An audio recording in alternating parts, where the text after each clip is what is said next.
Something went wrong with my heart transplant. I've always had a weak heart. Not just physically, I've always been afraid of my own shadow. It was unsurprising when the doctors told me my heart murmur wasn't just a heart murmur. A year of tests, a year of therapy, constant trips to the hospital, and I was finally told that it had all been for nothing. My poor, weak heart wouldn't last till Christmas. It's a strange thing being told you're dying. I didn't come to terms with it at first. I drank and I spent my money. I did reckless, stupid things because I was so damn scared. Then I got the news that a young woman called Laura had been declared brain dead, and that I, the lucky chosen one, would be getting a brand new heart a week later. I drove to the hospital slowly, carefully, and readied myself for the ordeal that was to come. As I was laying in bed last night, the thought of Laura swirled around in my head and it wouldn't leave me alone. It was like her name was in flashing lights every time I closed my eyes. It was wrong. I know it was, but I had to see the woman who was giving me her heart. It didn't feel right not to put a face to the one who was saving my life. I knew her name, I knew what ward she was staying on, I'd overheard the two nurses discussing it. I wandered down the meandering hallways until I found what I was looking for, taking my time and making sure I didn't miss my name. I guess I had time on my hands now. In the second to last room, she lay in bed. A woman sat on the bed next to her, holding her hand, and my own weak heart stuttered. Excuse me? I had no idea what to say to her. I'm Jenna. I'm the person... I'm having surgery tomorrow, and... What I assumed was Laura's mother stood up, and I could tell from the look in her eye that she knew who I was. Thank you for visiting. I know it's strange, but a part of her is going to be living on in you. I wanted to meet you. I stood there helpless and lost for words. Laura's mother beckoned me over. Please, she said, don't feel uncomfortable. It's what you would have wanted. I sat on the chair next to Laura. How did she... I broke off. It was too awful to ask. Laura's mother gave me a thin smile. She was a care worker, looked after battered wives, abused women. Last month she met a guy and, well, I suppose years of training can't help you when you're in love. She ignored the warning signs, and he killed her. She dedicated her life to those who needed her. Laura's mother looked down. I didn't know why I did it, but I reached over and held Laura's hand and I squeezed it. I'm so sorry. I had a boyfriend once who... he was like that too. Someone like Laura convinced me to leave.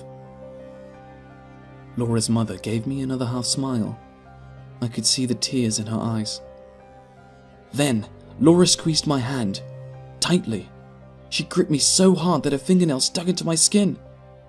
I recoiled, a look of horror on my face. Laura's mother looked at me calmly. She squeezes my hand sometimes as well. I think the doctors called it muscle spasms. Either way, there's none of Laura left in there anymore. I looked at the small crescent moons that had just started to bleed on the palm of my hand. The surgery went perfectly. I was wheeled to the recovery suite after it was over and done with, the raised wound on my chest covered by gauze. It was better if I didn't see it, I thought. I didn't need any more heart tissues. I spent the first day doped up on pain medication, eating only a little and sitting up maybe 2 times. It was a long process, they reassured me.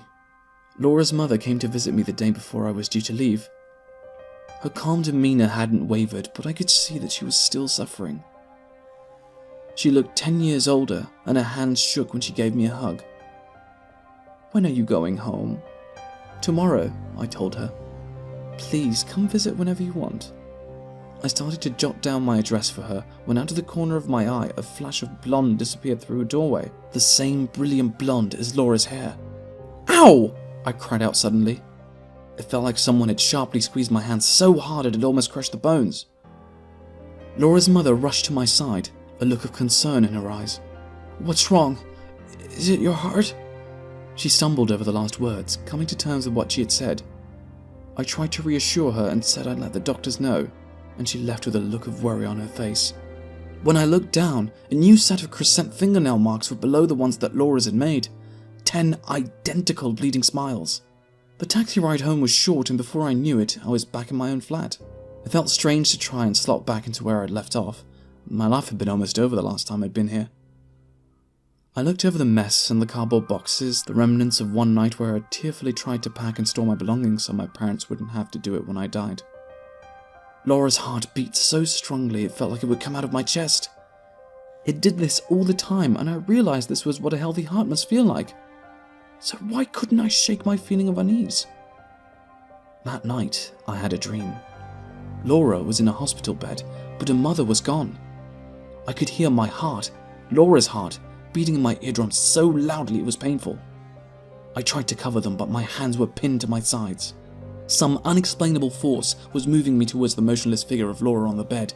Her lips were blue, and the window had come open, whipping her blonde hair around her face.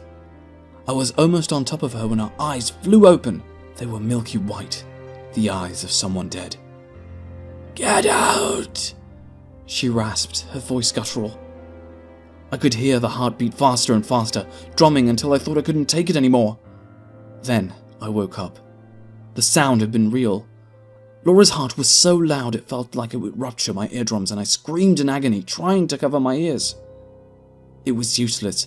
It was coming from some deep place inside me. I could feel it reverberating around the hollow of my chest. I stumbled out of bed, gasping for air and trying to find my phone.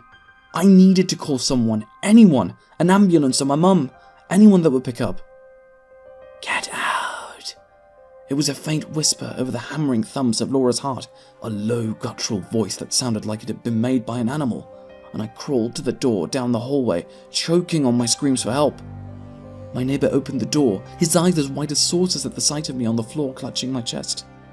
He drove me to the hospital as I cried in the passenger seat of his car. After about 50 different checkups, the doctors told me that absolutely nothing was wrong with me. They told me my heart was regular, my blood pressure was normal, and that everything was going just swimmingly. I stood in the waiting area, wallowing in my shame and frustration. That heart didn't belong to me. My phone buzzed on the counter, an unknown number. Great, that was all I needed. More unexplained scary things like a stranger on the end of the phone. My voice sounded small on the line. "Hello?" "Good morning. This is the Thames Valley Police. We've called to report an incident that occurred in your flat around 1:30 a.m. today." I felt a wave of embarrassment. "I'm so sorry. I recently had surgery and I wasn't feeling well. I had to have my neighbor drive me to the hospital, and I think I panicked a little in the hallway before I left." There was a small silence on the other end of the phone. "I'm afraid this is something you might want to be sitting down for." I felt Laura's heartbeats, strong and calm.